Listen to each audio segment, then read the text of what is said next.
Which of these stocks do I feel could perform very well again in 2024 versus not well, right? NVIDIA, I think, could have another good year in 2024. I mean, as long as they keep up respectable growth, I think more and more people are going to come on to NVIDIA. It's funny, with NVIDIA, I think if the growth rates are actually lower, people are going to feel more comfortable owning NVIDIA. So, it's not like they were off by a little bit this year. They were off by a massive amount. If there is a year where maybe this gets screwed up, maybe it is 2024, right? Because of kind of a freakish election. This is no normal election, I can tell you that we're about to go into. So, hello. Howdy, chat. Welcome in, folks. Hope you guys are doing great. Hope you're having a great day out there. Got a bunch to talk about here today. We're going to talk about some things today that I really wanted to talk about yesterday that I completely forgot about. We're going to talk about top 10 stocks from this year. Am I believers in those stocks for next year? Do I think those stocks will perform well? We'll talk about each and all those individual stocks. We're going to talk about Wall Street and their price targets they had for this year and what happened there. So anyways, we're going to talk about those subjects. We're obviously going to talk about the market here in just a moment. Also going to talk about this, seasonal patterns for the market.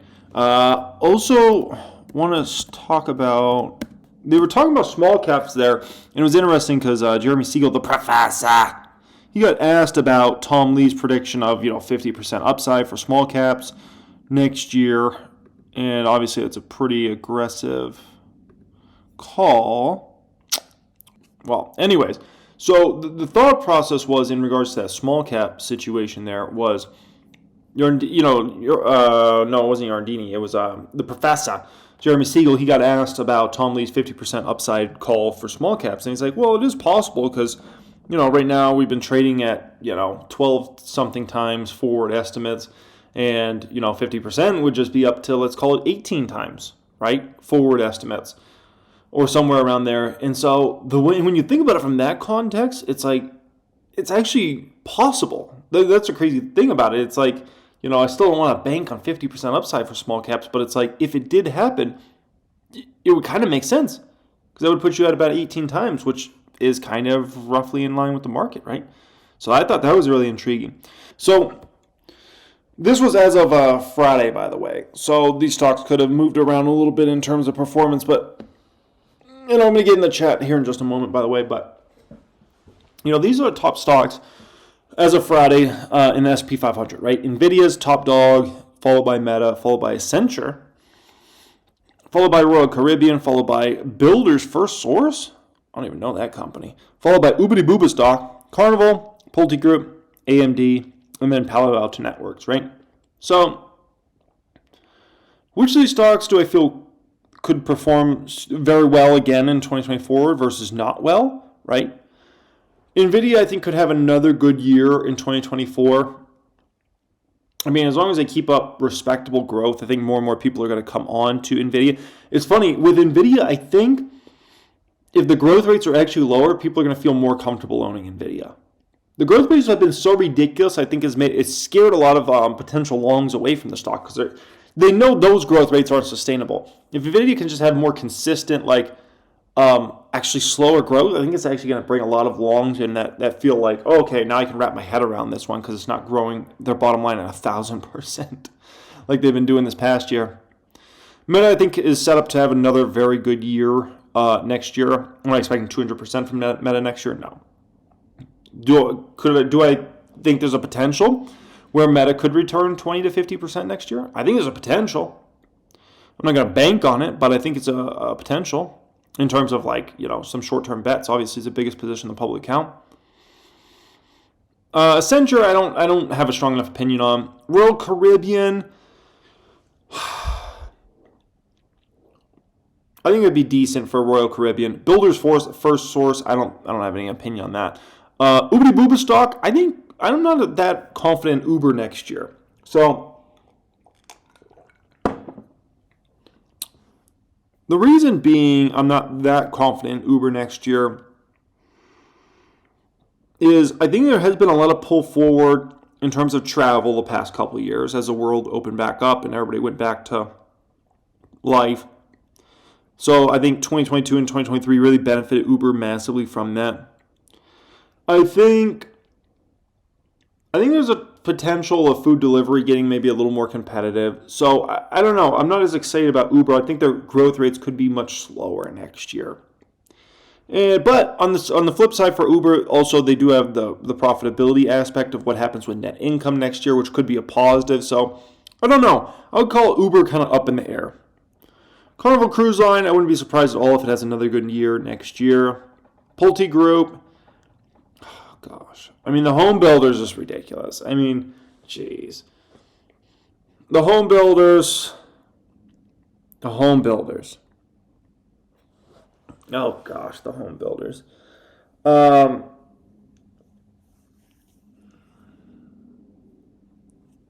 mean, I would love to say those stocks are going to go down, but the problem is people just keep buying new dang homes, and they just don't show any signs of not buying new homes. And then there is a potential we could have a blow-off top real estate market over the next couple of years, right?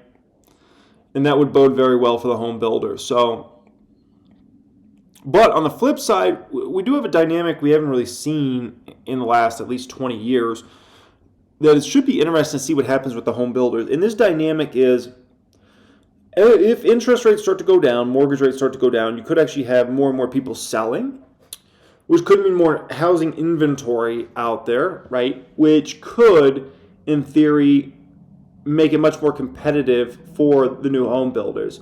Because the thing is, like, the new home builders, the beautiful thing for them is they've been able to do mortgage rate buy downs, right? Which has got a lot of people incentivized to buy new homes. Secondly, just inventory has been so low the last 18 months that, you know, these home builders still been able to sell plenty of new homes even in a tough real estate market because there's no inventory out there. So if somebody wants to actually, there's always a certain amount of people that need to or want to go buy a house, right? A lot of those people have said, okay, there's no inventory, well, let me build a new house. And so between the mortgage rate buy downs and that, I mean, yeah, it is what it is.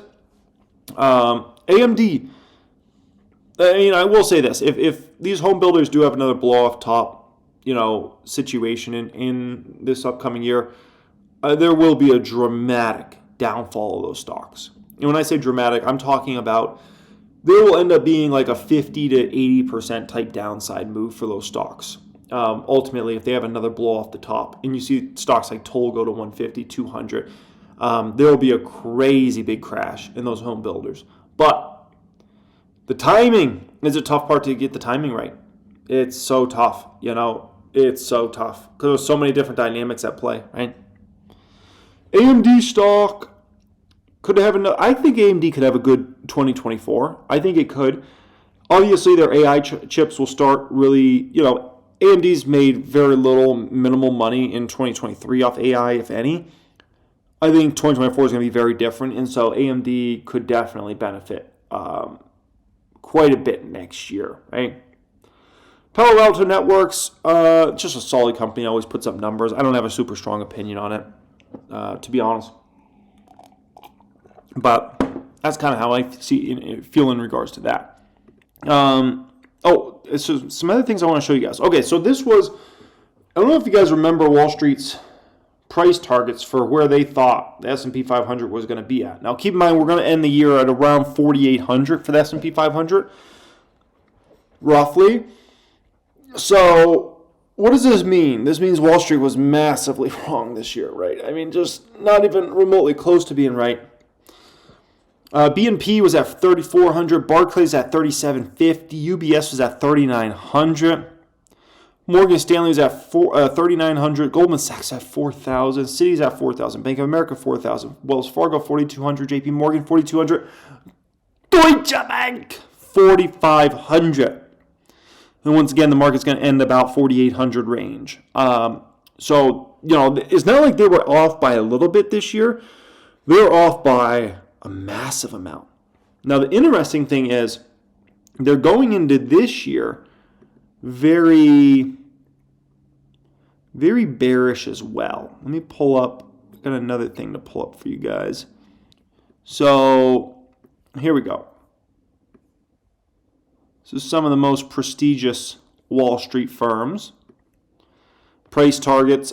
This is for 2024. JP Morgan 4,200, Barclays, Morgan Stanley 4,500, Wells Fargo 4,625, Goldman Sachs 4,700. This was as of December 11th, so do keep that in mind. Which means many of the most prestigious Wall Street firms out there are actually negative on the market for next year. They're basically expecting the S&P 500 to have a pretty decently down year next year. So, just a little food for thought in regards to that, right? I mean, or are they going to be wrong 2 straight years? That's what I'm really intrigued about this, because they were so massively wrong last year. And then if these guys, let's say hypothetically S&P 500 ends next year at 5,200, 5,400, something like that. I mean, my gosh, they would be epically wrong again, right? And could they really be that wrong 2 years in a row? Well, actually, I think we could make it 3 years in a row, because if I recall 2022, they went in pretty bullish. If you look at where Wall Street was at the end of 2021 going into 2022, if I recall, Wall Street was very bullish on stocks. So, and obviously we know where the market ended. So they've already actually been wrong 2 straight years. Could it be a third year they're wrong?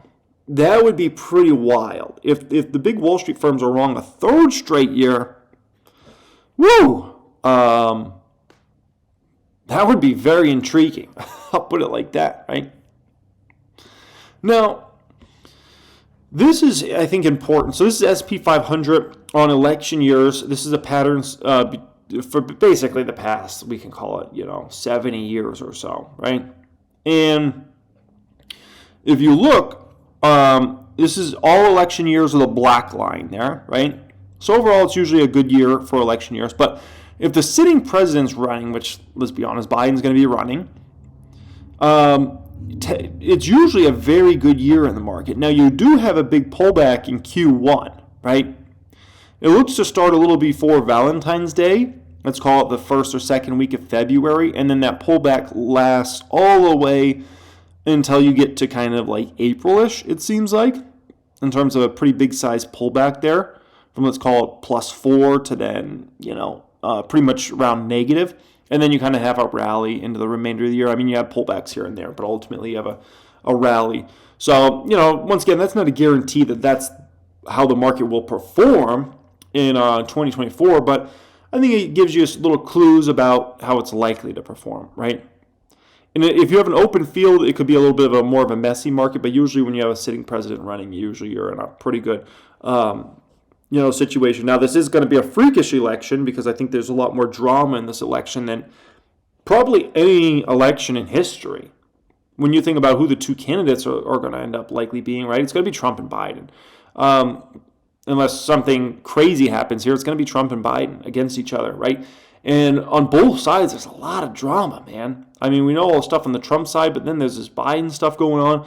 So, man. And so, I don't know, if there is a year where maybe this gets screwed up, maybe it is 2024, right? Because of kind of a freakish election. This is no normal election, I can tell you that we're about to go into. So, we'll see.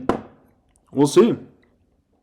But anyways, and what else is interesting is, if this is accurate, that means we're going to have a kind of a blow-off top January into the beginning of February, right? Because usually when you're in one of these, I mean, look at the move. I mean, that's a huge move. That's 4% plus, or 4% we'll call it, in a matter of a month and a week, month and 2 weeks. Woo! It's a big move there, right? But we are coming off a very strong year or so. And this is why I say the pullback I'm expecting is at some point in Q1. I'm not going to bank on it being in January, because maybe we still run with this enthusiasm in January and it leads all the way into February, right? I'm pretty confident we're going to have a big pullback at some point in Q1, but I don't know. Another factor is I think there's a lot of people that want to take some profits in some of these big techs. I really do. And so I think at some point in January or February, they're going to use whatever rally we get there to sell into strength and take some profits there, right? And then you'll have a little bit of FOMO in terms of Wall Streeters thinking, oh crap, man, I got to start taking my profits now. And so that could lead us into a nice downtrend, right? And once again, they'll blame this on something. I don't know what they're going to blame it on. Maybe they'll blame it on, the Fed's not going to cut in March. Maybe they're going to blame it on, the election's coming later in the year. I don't know what they'll blame it on. They're going to blame it on something. But when we do get that big pullback in Q1 at some point in time, they'll blame it on something. But really, it's just they're going to want to take some profits. I think that's just what it's going to be. My opinion. So I don't know. We'll see how it all plays out. But, in terms of me and my name of the game, I buy every single week, every single Friday. I buy stocks, right? I take advantage of deals. I'm adding to my cash position. And just continue to kind of do my thing and let, the short-term people do their short-term stuff and move this market all around and, have these big spikes higher and then big spikes lower and all that fun stuff. But I don't know. And somebody asked about 10% pullback. Definitely possible. I think it was Greg Branch, kind of a bear. He was talking about a 20% pullback in the first quarter, if I recall. I believe I reacted to him today on the reaction channel. If I recall, he was talking about 20% pullback. I was like, I would love that. I would freaking love that.